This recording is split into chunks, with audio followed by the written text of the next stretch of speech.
Om Namo Bhagavate Vasudevaya. Om Namo Bhagavate Vasudevaya. Om Namo Bhagavate Vasudevaya. Om Ajnanatimrandasya Jnananjana Shalakaya Chakshurunmilitam Yena Tasmai Shri Guruve Namaha.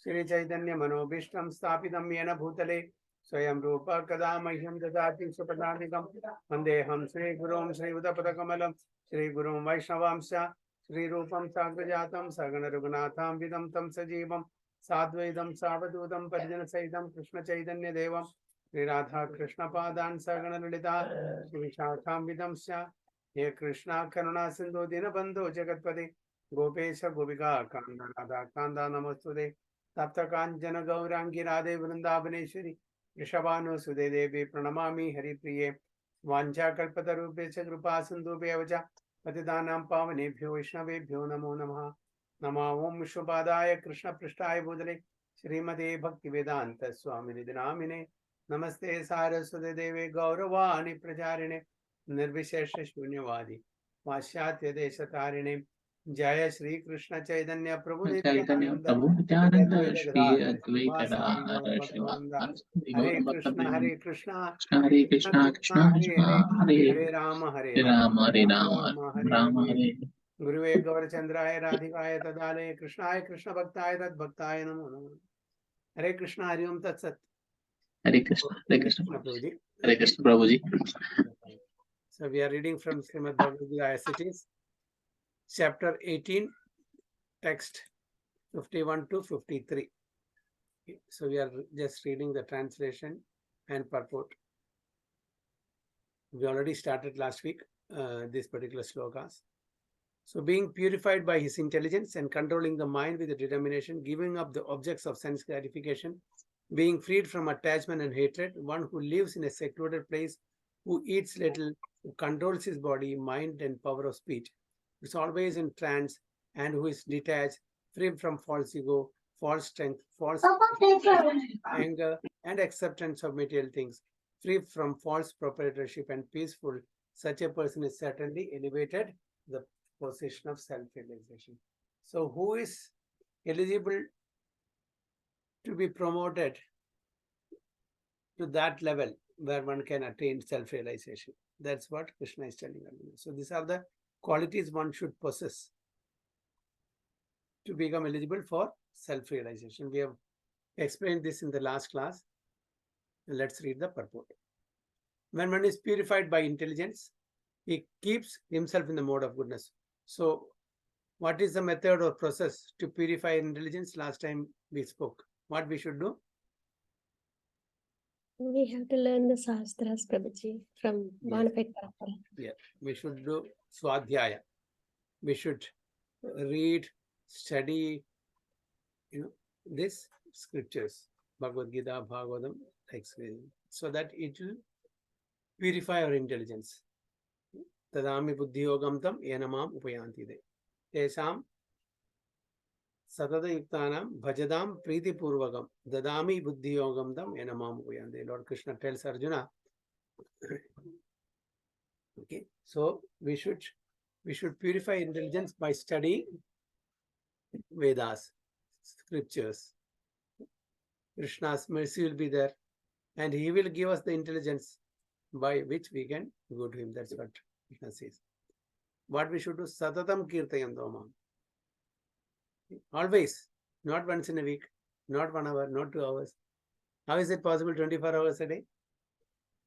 Prince Prabhu, how we can remember him 24 hours a day? Is it possible? Yeah. Maybe whatever activity we do, we keep Krishna in our mind and heart. Yeah, very good. Yes. So whatever we are doing, it is for the pleasure of Krishna. We should have that, thinking that I am going to office. Yes, that's also a service for Krishna, because I have to maintain myself and my family, my kids, and all these things. So that I can raise my children, my family together in Krishna consciousness. So that is the mode. Because I'm going to office, I have to earn money to maintain my family, and by which I can bring them up in Krishna consciousness. I can raise them in Krishna consciousness. So that is how we can dovetail everything, every activity in the service of Krishna. So this is Krishna consciousness, 24 hours Krishna consciousness. Prabhupada was working in New York. So he saw a very big, beautiful, nice mansion building. So he turned to his disciples and what a beautiful building. If he had got it, we can make it a very nice temple for Krishna, Radha Krishna. So all the disciples said, Hari Bol, Hari Bol. He walked a little more.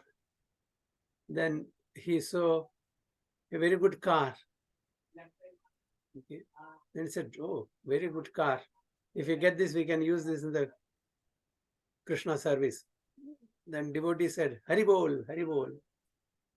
And after some time again, he walked a little further. He saw a dog. Oh, very nice dog. If you get this dog, we can use in the service of Krishna. Then the devotee said, Hari Bol, Hari Bol. They said, you rascal, what will we do with the dog? What we are going to do with the dog? So why I am telling this? Intelligence should be applied. Prabhupada, just to test the intelligence of the devotees, he said, if you get this dog, we'll use. So what service can we take from dog? So the Guru is testing how they are using the intelligence in Krishna service. Whatever the spiritual master says, Hari Bol, no, you should also see what is telling is right. It is not to test the Guru, but at the same time that Guru can test the disciple how far they understood that philosophy. So that's why we should read the scriptures, the do's and don'ts, the prescriptions and prohibitions, the rules and regulations. We should know all these things. So only by reading our scriptures, our intelligence can be sharpened. So then we will be situated in the mode of goodness. Thus, one becomes the controller of the mind and is always in trance. So if we have intelligence, we can control the mind. If we don't have intelligence, the mind will control everything. Intelligence will take a backseat. So intelligence is a faculty that discriminates what is good, what is bad, what should we do, what we should not do. So for that, it should be sharpened. That's why we need the scriptures. Scriptures will guide us properly, the right and wrong, the good and the bad. So we know the hierarchy, the dull matter, okay, senses, the mind, intelligence, and soul. This is the hierarchy. Soul is on top. Below that is intelligence, then mind, then senses, then that. So our body is made up of dull matter, jara vastu, bhumi rapo analo vayu, come. Okay, our gross body is made up of these 5 elements, pancha mahabhuta. Okay, above that is what? The senses, the indriyas. We know the nose, the eyes, and the tongue and the ears and the skin and everything. That's the indriya and the correspondent sense objects, the vision, the hearing power, the taste, the smell, the touch, all these things, the sense objects. And above that is the mind. And above that is the intelligence. The intelligence should discriminate and control the mind, and the mind in turn direct the senses in the proper way. So that is a technique. So that's one becomes the controller of the mind and is always in trance. So if the intelligence can direct the mind to control the senses, we can be always Krishna consciousness and situate in trance. He is not attached to the objects of sense gratification, and he is free from attachment and hatred in his activities. So the person who can control the senses, he can always remain in Krishna consciousness and is free from Raga, Dvesha.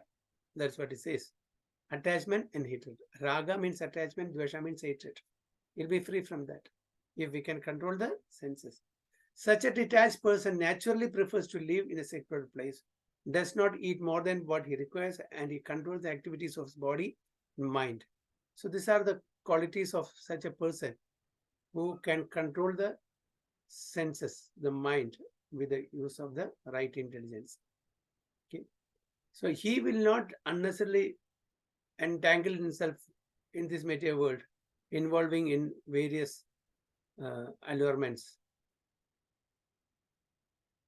He eats what he requires. He will not overeat, as Nectar of Instruction says, Atyahara. Okay. He will not overeat, he will not over-acquire. Not only eating, whatever we acquire more than necessary, it is Atyahara. So that's what he says. It's said here. Does not eat more than what he requires. And he controls the activities of the body and mind. Okay. There are so many urges.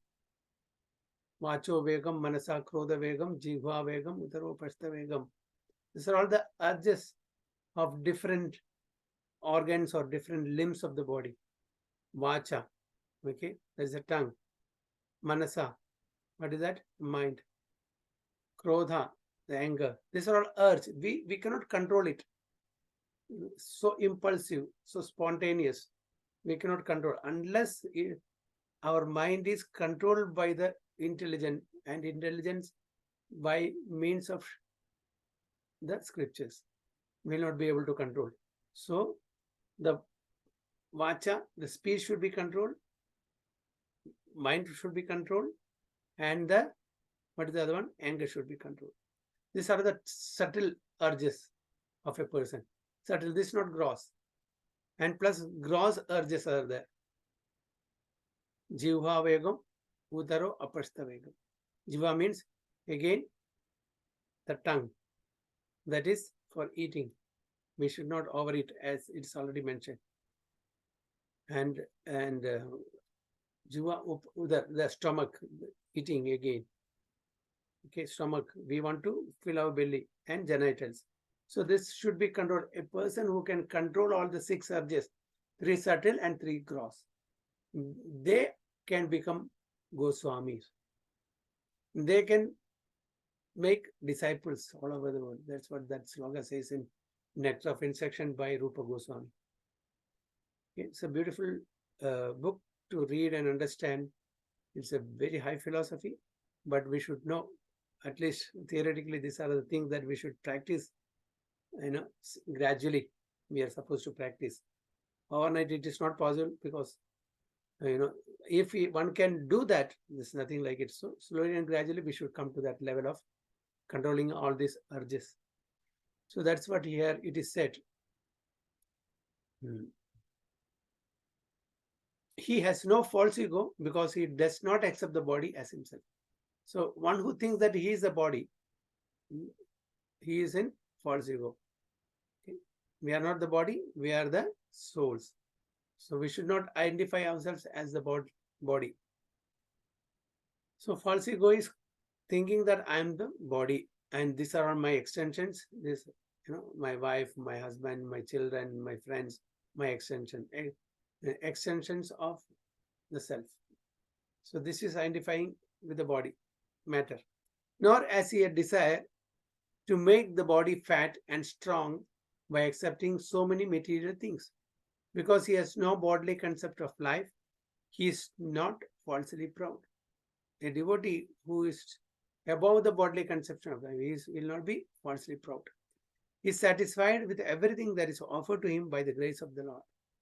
Yadrichaya lapa santushto. Whatever we get on our own accord, without much endeavor, without over endeavoring, we are happy.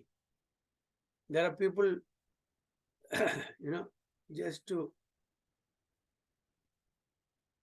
for survival or because of greedy or whatever it is, they work after 24 hours, they will work for 18 hours, 20 hours and all. Like Prabhupada says, we are all like, working like donkeys. day and night working like donkeys. And after all, how many chapati will you eat? How much rice will you eat? How much sabji will you eat? They are eating the same quantity, but the greed for acquiring money, the greed for acquiring name and fame, the greed for possessing so many other things, it never ends. If it comes on its own accord, no problem. Accept it, utilize whatever is required, and rest you can utilize in the devotional service. So that's what he said. One should not decide to make the body fat and strong by accepting so many material things, because he has no bodily concept of life. He is not falsely proud. He is satisfied with everything that is offered to him by the grace of the Lord, and he is never angry in the absence of sense gratification, nor does he endeavor to acquire the sense objects. Thus, when he is completely free from false ego, he becomes non-attached to all material things. Once we are free from this false identification, false ego, then we will not be attached to the material possessions and positions. And that's the stage of self-realization of Brahman. That stage is called the Brahma Bhuta stage, liberated stage. When one is free from the material conception of life, becomes peaceful and cannot be agitated. This is described in the Bhagavad Gita 2.70. Apuryamanam machala pradishtam samudramapa pravisandhi yadvat tadvat kamayam pravisandhi sarve sashantim apnoti na kama kami. A person who is not disturbed by the incessant flow of desires, enter like rivers into the ocean, which is ever being filled but always still, can alone achieve peace, and not the man who strives to satisfy such desire. So it's a beautiful slogan. It says in Bhagavad Gita 2.70, a person who is not disturbed by the incessant flow of desire. Because we are this material world, definitely there will be many desires, material desires. But one should not be agitated by that. One should not be disturbed by that. It keeps coming. You have to just reject. All these plans, one should reject. The mind will tell you so many plans. Okay, it will recommend so many plans. Do this, do that, go there, go here, get that, get this. Like that, so many proposals mind will propose. Okay? We should reject all those material desires, unnecessary material desires. Whatever is required, yes, we should do. But most of the desires that mind proposes will be of material, which we may not require at all. That's why it said a person who is not disturbed, it may come, but just reject it. He is not at all disturbed by the incessant, constant flow of desires. And how? That, the simile is given, the example is given, that enter like rivers into the ocean.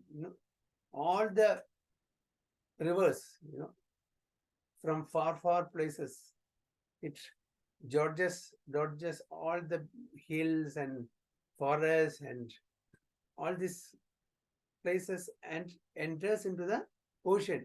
It will not stop. Okay, this is very difficult to pass through, so I will stop. Will the river say like that? I will not flow. Somehow it will find out the way and merge into the ocean. So like that, our desires also should be like that, which is ever being filled but is always still. And it all the rivers joins, merges into the ocean, but it is not disturbed, it's not agitated, it's always still only. Can alone achieve. So such a person can achieve peace. Not that when some desires comes, we are agitated and we cannot think properly, we cannot do anything properly. No. So one should not get agitated by whatever desires comes. We should know what to accept, what not to accept. We should reject all unnecessary desires. Can alone achieve peace, and not the man who strives to satisfy such. So most of us, when desires come, we want to satisfy that desire. Suppose I want to have a big house. Why? Because my neighbor, he has a big house. So my desire is that I also should have a big house. So I will try to work day and night to get money to make a big house and to show. Actually, is it necessary? No. Now, if there are 2 or 3 people, we can have nicely 2-bedroom apartment. That's enough. Since the neighbor has a 3-bedroom or 4-bedroom, 5-bedroom apartment, I would like to have, because there's a competition. Matsara. Okay, that is one of the deadliest enemy. Kama, Krodha, Lobha, Moha, Mada, Matsarya. That's the deadliest enemy in the devotional path. We should be very careful about that Matsara Buddhi. So, and not the man who strives to satisfy. We should not unnecessarily try to satisfy all the desires. It's just like pouring ghee or oil in a fire. Okay, if you want to put up the fire, what we should do? We should pour water. Only it will go. But instead of putting water, we are putting ghee or oil in that. What will happen? It will blaze again and again. So this is the way that we can have all these beautiful qualities. Krishna is telling Arjuna that we should possess all these good qualities. Then it is possible for us to attain to the self-realization status. So any questions or any comments?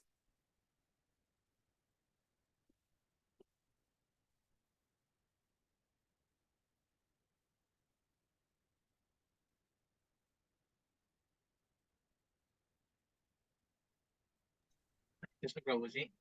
Yes. Anything? As it is said that, Hare Krishna Prabhuji, Yes. as it is said that sometimes if some desires come, we should try to stop that desire and try to do Krishna consciousness. But sometimes there will be some desires, unless and until we complete that, we may not be able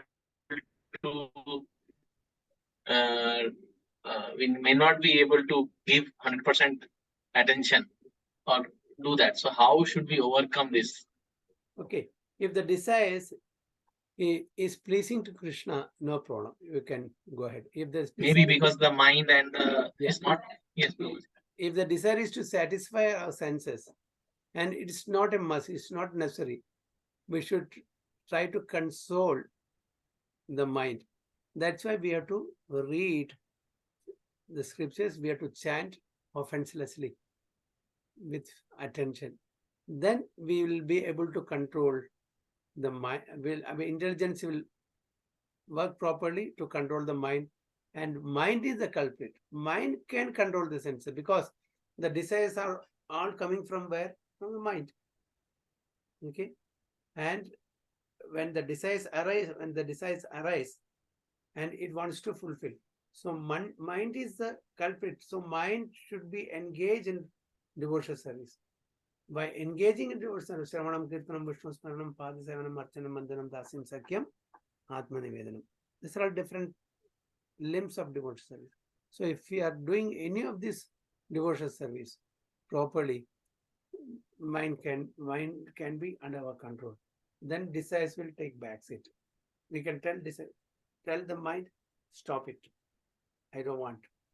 This is unnecessarily a stumbling block on my devotional path. So chanting and reading, studying scriptures. These are the 2 limbs. There are 9 many ways we can do, but these 2 if you do, automatically all other will fall in place. That's why Shravanam Kirtanam. In these 9 types of devotional service, first is listening. So by reading also you can listen. Okay, Kirtanam, that is you are glorifying, we are repeating, you are glorifying the Supreme Lord. These 2 if you do, all other things will fall in place. That is Shravanam Kirtanam, reading scriptures and chanting. So even if desires comes, we'll be able to handle it. Desires will come, definitely will come. But that desires should be used in the service of Krishna, that's all. And by using our desire in the service of Krishna, our senses also gets satisfaction. But the goal should be to please Krishna, not for our sense gratification. That should not be our priority. Priority is to satisfy Krishna. Then if he is satisfied, our sense also get satisfied. Why? Because we are his part and parcel. Is it okay, Prabhuji? Okay. Okay, Prabhuji. Hare Krishna. We'll go to the next verse. Brahma Bhoda Prasannatma na sochati na kankshati sama sarveshu bhuteshu madbhaktim labate param. Yes, please read. Yeah, Prince Prabhu, can you please read? Recite this. Yes, Prabhuji. Yes, Prabhuji. Hare Krishna, Prabhuji. Hare Krishna, please. Brahma Bhuta. Yes, Prabhuji. Hare Krishna. Brahma Bhuta Prasannatma na sochati na kanskati sama sarveshu bhuteshu mad bhaktim labhate param. Very good. Okay, translation, Tarini Mataji. Hare Krishna Prabhuji. One who is thus transcendently situated at once realizes the Supreme Brahman and becomes fully joyful. He never laments or desires to have anything. He is equally disposed towards every living entity. In that state, he attains pure devotional service unto me. Hare Very Krishna. good.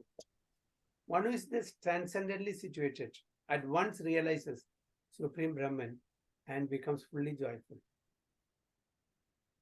So Krishna is telling Arjuna, so Brahma Bhuta stage, how we can attain? He says in the previous, if we have all the qualities that is given in the earlier verse, okay, and if he is self-situated, then he can immediately realize the Supreme Brahman, the Paramatma who is staying within our heart. Okay, the Supreme Lord, Bhagavan, can be realized immediately and becomes, so when he establishes the relationship with the Supreme Brahman, the Supreme Lord, he at once becomes fully joyful. Krishna says in Bhagavad Gita 9.2, Raja Vidya Rajaguhyam Pavitram Vidamuttamam Pratyakshaavagamam Dharmyam Susukham Kartum Avyayam. Raja Vidya, this is Raja Vidya, king of knowledge. Raja Vidya. What is the next? I just recited. Can anyone recite this? Raja Vidya, Raja, Guhyam, secret. Pavitram, Idam Uttamam, Pratyaksha Bhagamam Dharmyam. Dharmyam Susukam Kartam Avyayam. Yes. So this is Raja Vidya. You know, there are two types of Vidya. Can anyone say?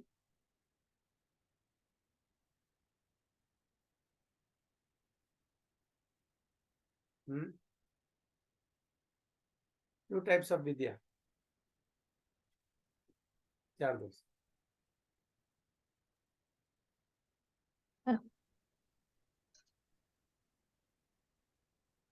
Material knowledge, which is avidya, and spiritual knowledge, which is vidya. Yes, right. Vidya and avidya. Material knowledge is avidya, spiritual knowledge is vidya. That's the right knowledge. Even if we don't have any material knowledge, and if you have vidya, the spiritual knowledge, that's more than enough to accomplish the goal of our human life. We don't have to be an engineer, we don't have to be an accountant, we don't have to be a pilot or doctor or anything of that sort. If we are totally devoted to the Supreme Personality of Godhead, that is enough for him to attain the self-realization. So here Krishna is telling, one who is thus transcendently situated at once realizes the Supreme Brahman, the Supreme Lord, Bhagavan, and becomes fully joyful because he is in link, he is in union with the Supreme Lord. When the child, when the child is supposed lost in Mela, in the fun fair or whatever fair, and he is reunited with the parents, how much joy will he get, that boy? Similarly, we're all drifted away from the Supreme Father. We're all separated from the Supreme Father.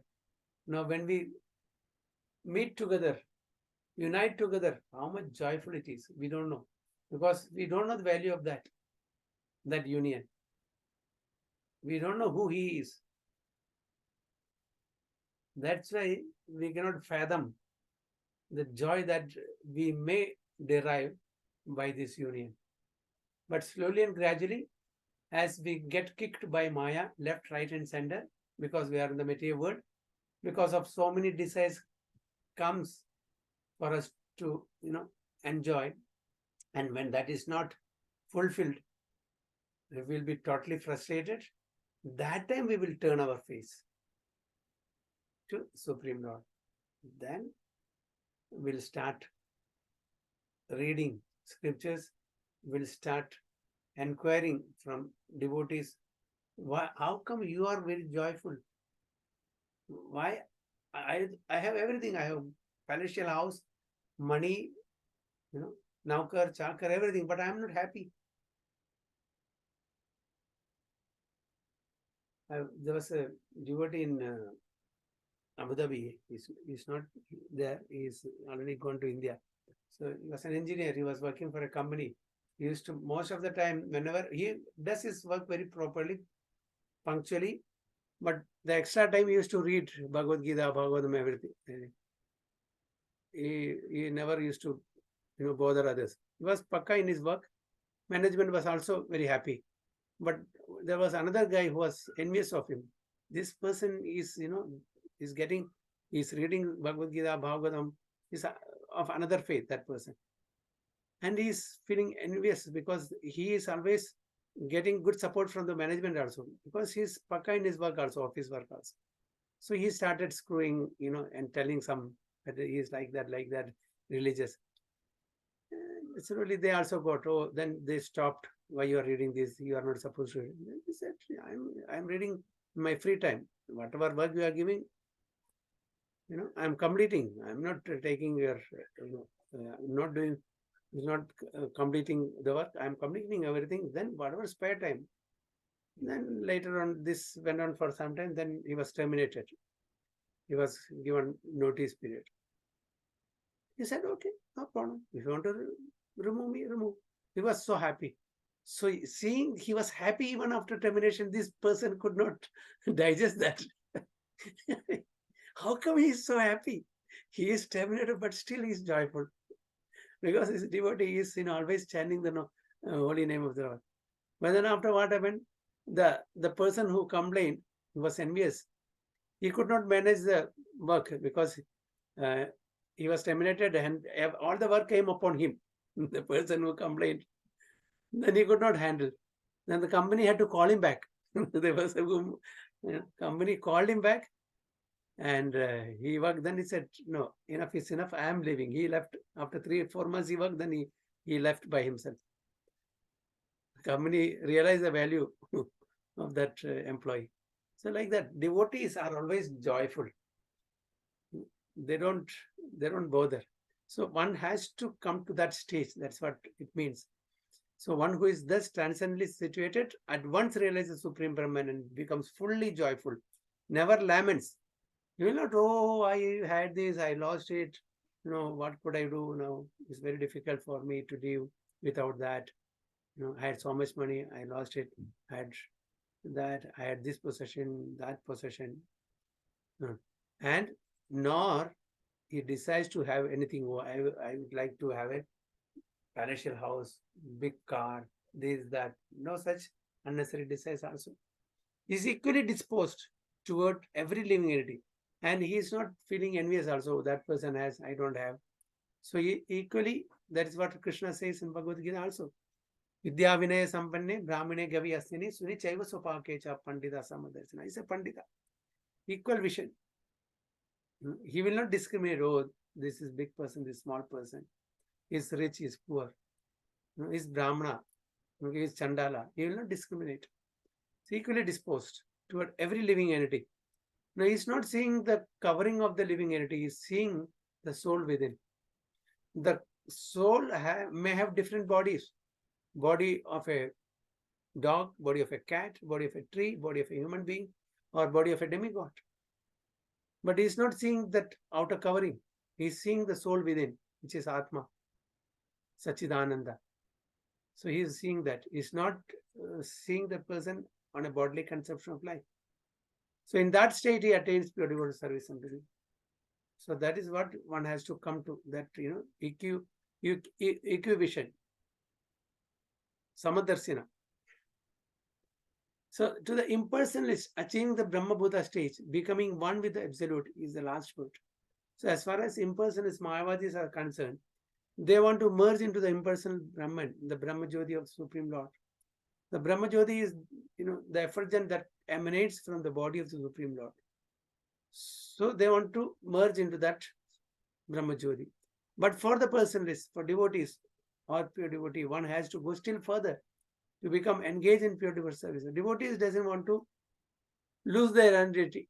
They want to serve the Supreme Lord wherever they are sent to.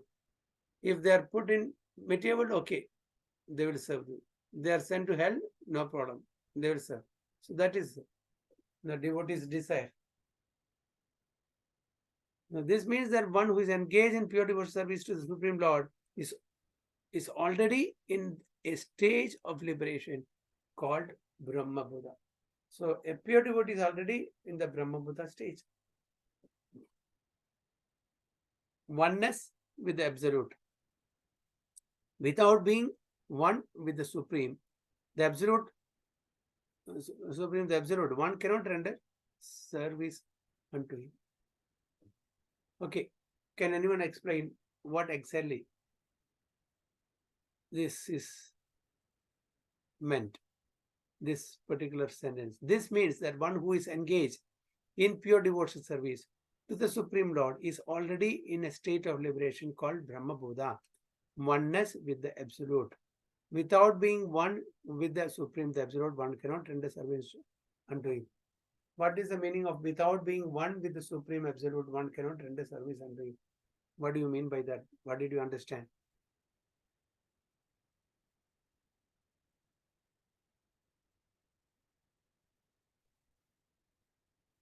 Without being one with the Supreme, the Absolute, one cannot render service unto him.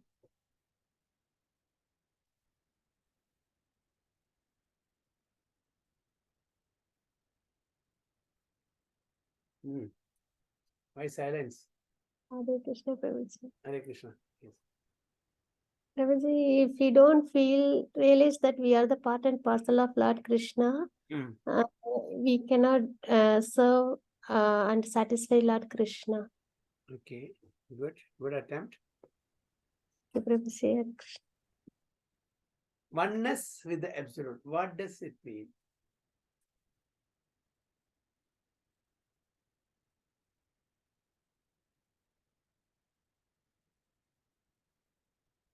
Anyone else? Vandana Mataji. Hare Krishna Prabhuji, sorry, I don't have that much idea. Okay. Sachi Mataji. What did you understand with this? Without being one with the Supreme, the Absolute, one cannot render service unto him. Sachi Mataji, you are there?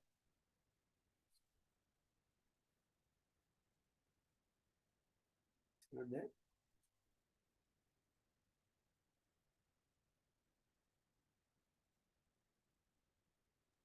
Okay. Hare Krishna Prabhu. Hare Krishna, Prabhuji, yes, tell me. പ്രഭു ഒരു call വന്നിട്ടുണ്ട്, ഇപ്പൊ ജ്യോതി ഇത്തിരി അങ്ങോട്ട് പോയിട്ടുണ്ട് പ്രഭു. Okay, no problem. Okay. Prince Prabhu, any idea? Yes, Hare Krishna Prabhuji, I just may try. I am not sure, but Yeah, just no problem. may.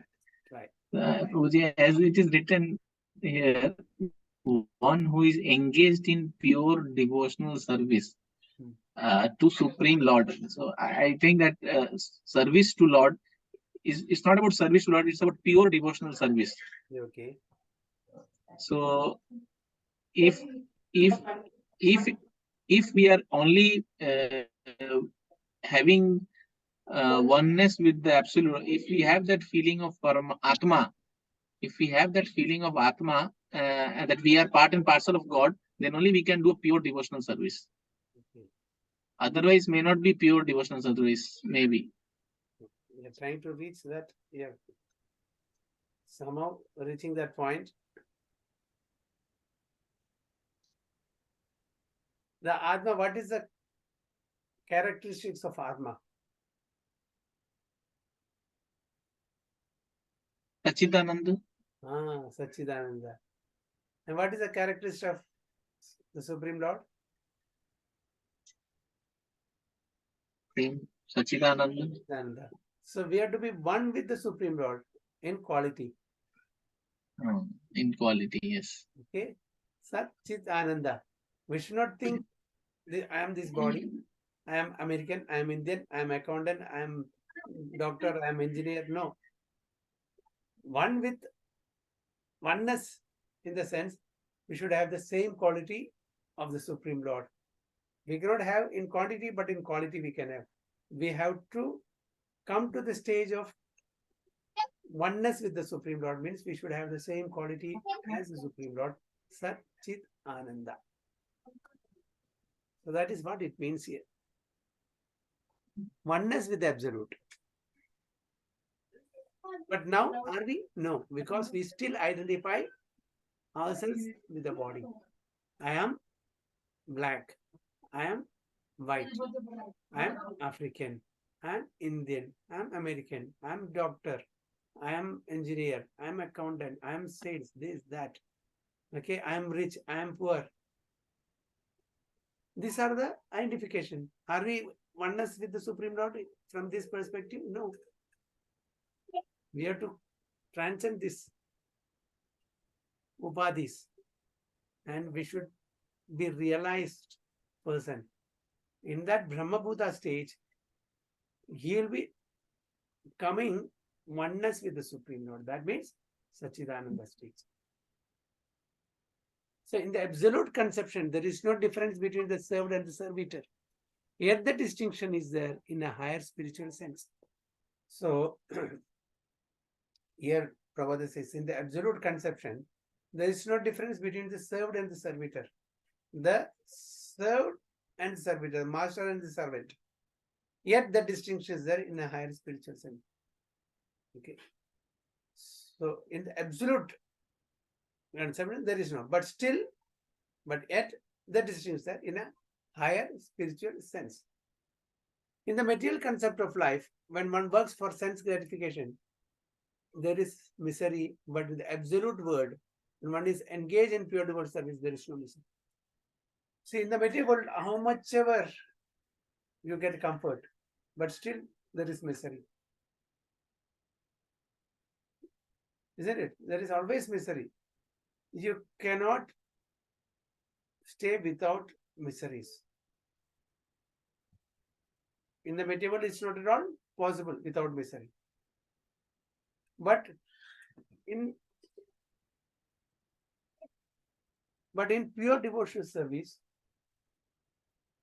even if there is misery, physically or mentally, it will not affect us. There may be misery, but it will not affect us. That's what he said. But in the absolute world, when one is engaged in the pure devotional service, there is no misery. For a devotee, misery comes for devotee, non-devotee also. Devotee doesn't suffer, non-devotees suffer. That's the only difference. Miseries comes for devotees as well as non-devotee because the karma is there. But the devotee accepts that. he overcomes, he faces with, with so much of faith in the Supreme Lord. So he will not suffer. But the non-devotee will be crying the whole day. Oh, it has come to me. I've been chanting. I've been helping others. I'm, very good to others. I've given money to my, relatives and friends. I've made home for others, houses for others. I've helped financially, physically, but still it is coming to me, all these problems. It will be pathetic, his life. But the same problem may come to a devotee, but he will be bindas. It will not affect him. So the devotee in Krishna consciousness has nothing for which to lament or desire. Since God is full, a living entity who is engaged in God's service in Krishna consciousness becomes also full in himself. He is just like a river cleansed of all dirty water, because a pure devotee has no thought other than Krishna. He is naturally always joyful. He does not lament for any material loss or aspire for gain, because he is full in service to the Lord. That's what Krishna told Arjuna also. You have the right to do the duty, whether it is success or loss. Okay. I mean, success or failure, profit or loss. You don't have to worry. You are not responsible for that. You are just doing your duty. So rise above all from all these dualities. That's what Krishna says.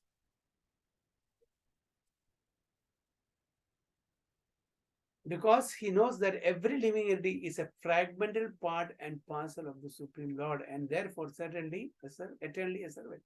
He does not see in the material world someone as higher and someone is lower. Higher and lower positions are ephemeral, and the devotee has nothing to do with ephemeral appearances and disappearances. What is that sloka Krishna says in second chapter?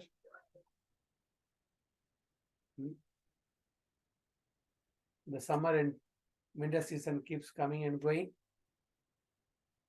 Just like that, happiness and distress, good and bad, victory and failure, it comes. Matra sparsha sukha. Matra sparsha Sedoshna Sugudukata Agamapaino Nityas Tamti Dikshasva Bharata.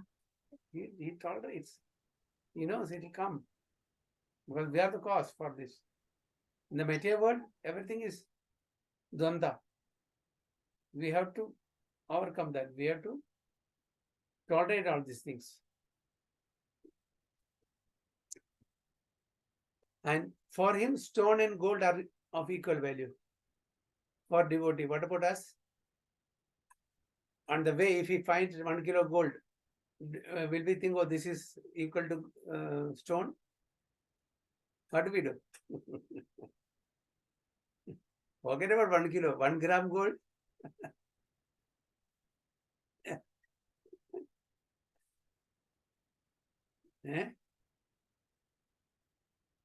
That's it. So for him, stone and gold are of equal value.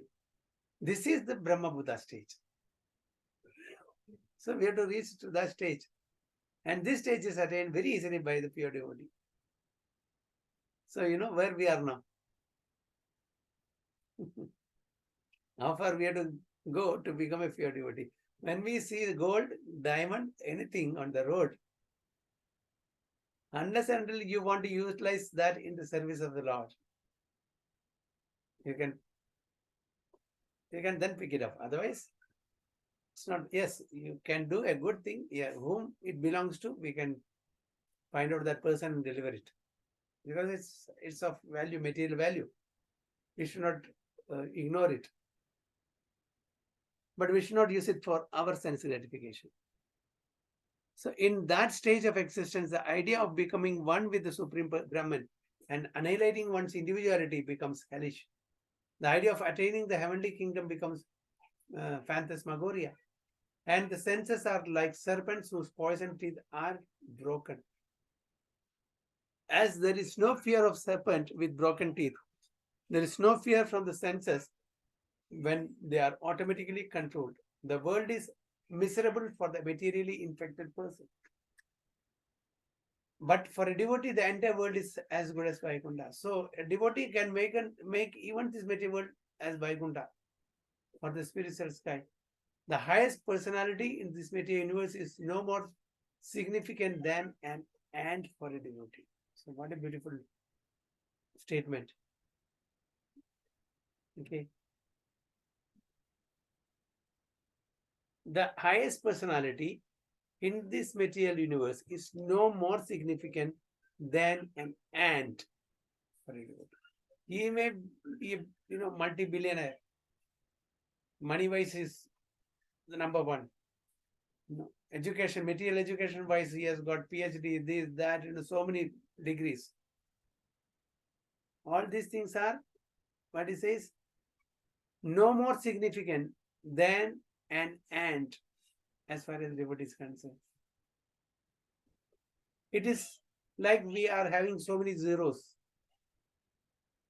without one in front.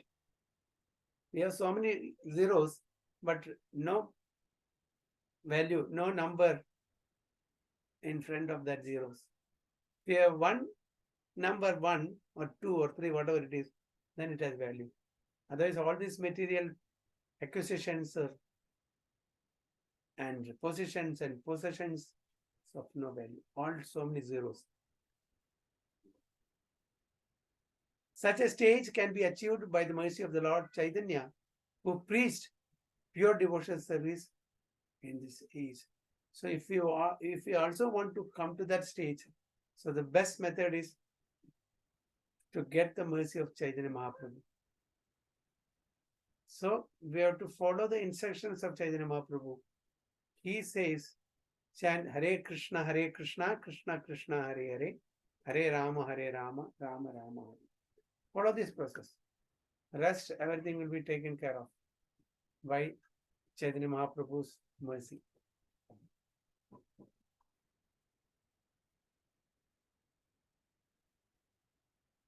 Okay, I think time up. It's 8:30.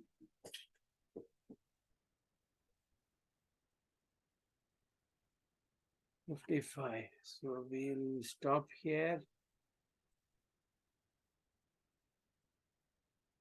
Krishna Vancha Kalpatarubhesya Kripa Sindhu Devacha Patitanam Pavanebhyo Vaishnavebhyo. Ananta Kodi Vaishnavati ki jai. Prabhupada ki jai. Guru Maharaj ki jai. Thank you.